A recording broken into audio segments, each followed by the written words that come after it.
Hey, I'd like to welcome you to another episode of the Mission Matters Business Podcast, your source for all things business. My name is Adam Torres. You can follow me on Instagram at AskAdamTorres to keep up with my book releases, book tour schedule, signings, all that other good stuff. Always love to connect with you there. And as always, if you'd like to apply to become a co-author of one of my upcoming books, just head on over to the website, missionmatters.com, and click on Become an Author to apply.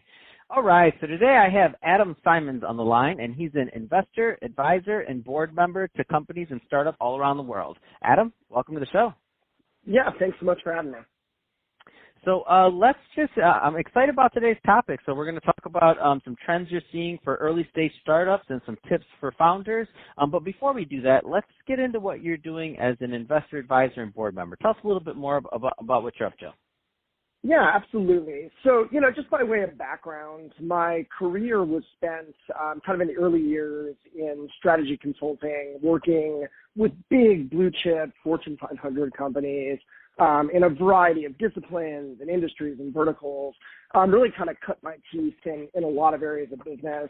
Then was a co-founder myself of a startup back during what is now known as Web 1.0.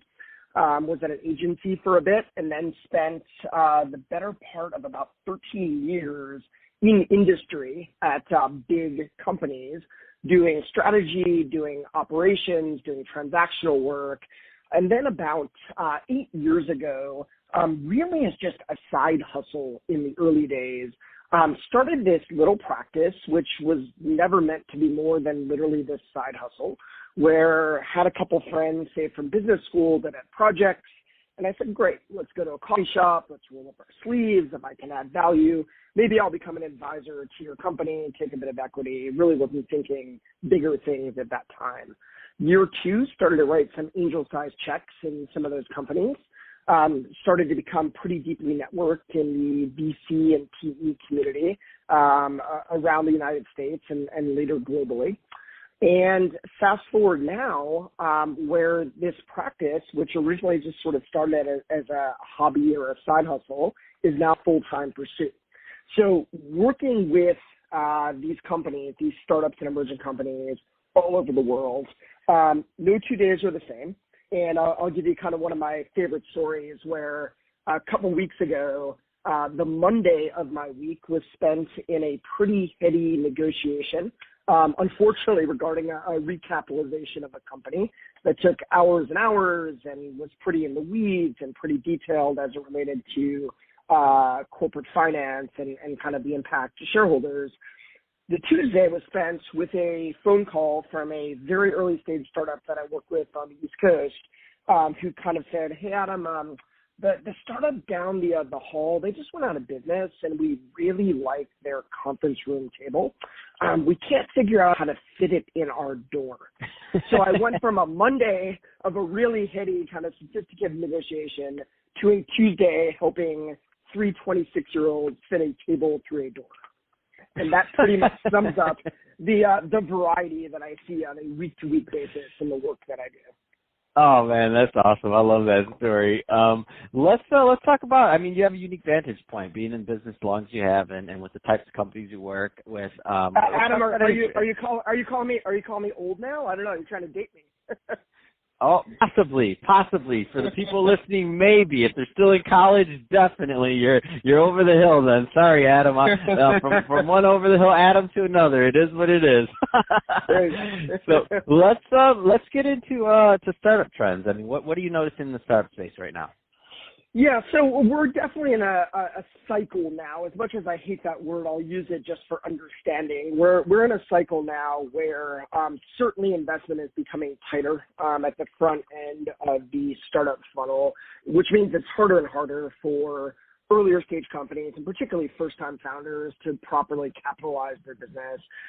Two, I think you're finally seeing the reckoning that a lot of us have wanted for a while, where the projects that aren't real companies, don't have viable business models, don't have a pathway to profitability within a reasonable time frame, are kind of being weeded out from the marketplace.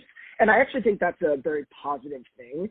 When I deal with founders, either as an investor, advisor, or particularly as a board member, there's a few tips that I ask the founders to really deeply think about as they get into their projects. And the first one kind of relates to that last point, and it's to build something real that can actually make money.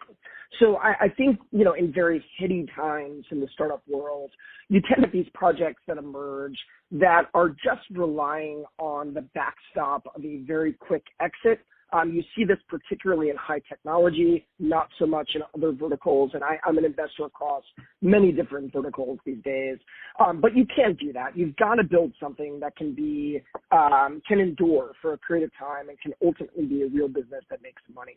The second tip is be tight with your cash. Too often, money is just spent on dumb things in startups and emerging companies. It's no problem overspending on things like marketing to drive awareness or building the appropriate staff and infrastructure for your company.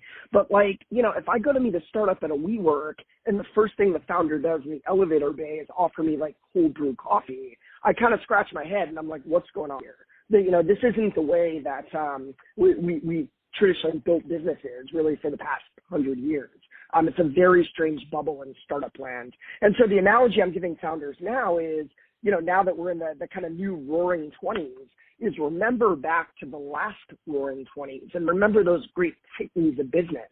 Those guys were about as frugal as it comes in terms of being tight with their cash, and that's a really good approach to running a business. The third, and this is a little bit controversial in startup land, is bootstrap as long as you can. Beg, borrow, steal, call your second cousin 3 times removed to become a small-time investor in your company if you need a little bit of outside capital. But don't view venture capital investment as the goal. Venture capital should be a last resort, not a first port of call for a startup. I think many founders are kind of naive to the terms that VCs bring to the table, which are not going to be founder-friendly most of the time, and really just sort of naive to the dilution, naive to the voting rights they'll give up, et cetera. So really try to keep your own project as long as you can. Just a little data point there, 98% of startups in the world never take a dollar from a venture capitalist. So just keep that in mind when you think about the prototypical Silicon Valley image of a startup. It's not necessarily representative of startups around the world.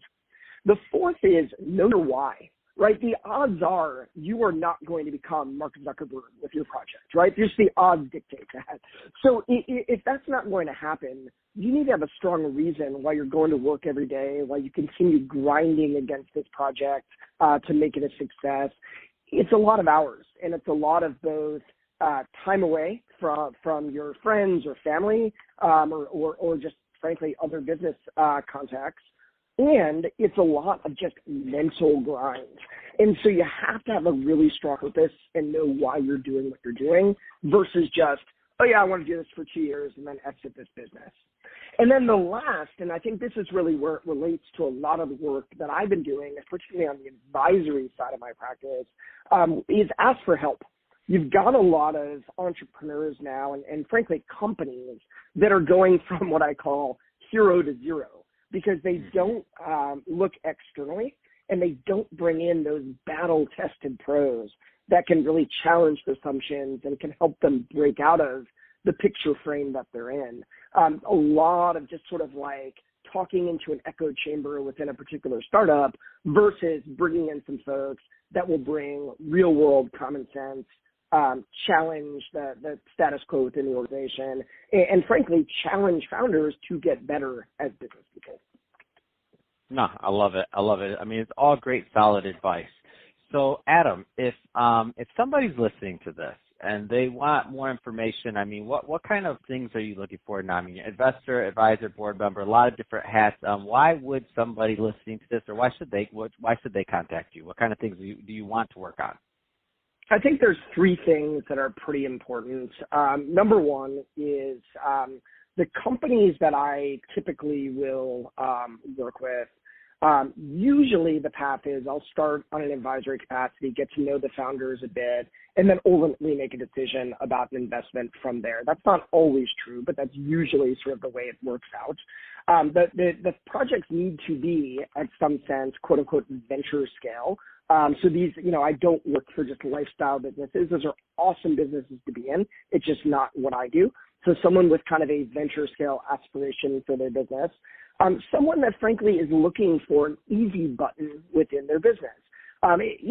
Typically you see founders with really strong spikes in certain areas of a business, be it in the product space or the scientific space or in the technology space, but you don't necessarily have founders, particularly younger founders, that are able to put all the pieces together for a viable, growing business. So that's sort of where I come in, having been a general manager in my career, having led businesses, understanding what it takes to grow beyond just, the baseline of a particular piece of science or a product. So someone that is looking for that counsel within the organization. I kind of call it, even though, this would really date me out. I mean, I kind of call it the gray hair counsel within the organization. Not that I have gray hair, thankfully, but that's sort of what I'm referring to. And then the last piece is folks that need help envisioning how to strategically plan for either go-to-market or capital raise or kind of those bigger, meaty things that happen periodically within a business. Certainly see a lot of people come my way with questions around that. What I don't do, though, I am not a finder. I will not go out and, raise venture capital for a startup. It's not a good use of time. Certainly, if I'm affiliated with an organization, absolutely. If there's a deal to be had, I will share it within my network. But, the kind of downside of what I do is there's a lot of outreach there where all folks want is X, portion of my time to go out and quote unquote raise capital for them. Not only is that an SEC violation, but it's just not a good use of anyone's time. I'd rather my founders focus on building amazing companies. Awesome. So Adam, what's the best way for somebody to reach out? Right now, LinkedIn is kind of my main platform. I am propping up a website this quarter. So by the end of March, I'll make an announcement on LinkedIn about getting people over to kind of a new hub that I'll vertically integrate and have a lot of great content there. Folks will be able to schedule appointments with me on that website. So I'd say right now, link in with me, see some of the content that I'm producing there. I'm a fairly active participant in the LinkedIn community. And then by the end of March, look for that announcement about the website. And certainly never feel awkward, I should say, about reaching out to me. I'm very open about having conversations with folks. I always learn a lot. Hopefully other folks learn a lot too. And it's hard to build a business, and we're all in this together. So certainly feel free to lean on me as a resource as you prop up your business. Fantastic. Well, hey, Adam, been awesome having you on the show today and catching up and getting a feel for startup trends you're noticing and tips for our founders out there, because you're right, it is difficult to build a business. And to the audience, as always, thank you for tuning in. I hope you got a lot of value out of this. Hope you learned a lot. Hope you had fun listening, because we had fun making this for you. If you did, don't forget, subscribe to the podcast. Leave us a review on the Apple iTunes Store. And if you're watching this on our YouTube channel, Mission Matters Business, give us a subscribe there and let us know what you thought. Love to hear some comments there, and let's take the conversation over to the YouTube community. And Adam, thanks again for coming on the show.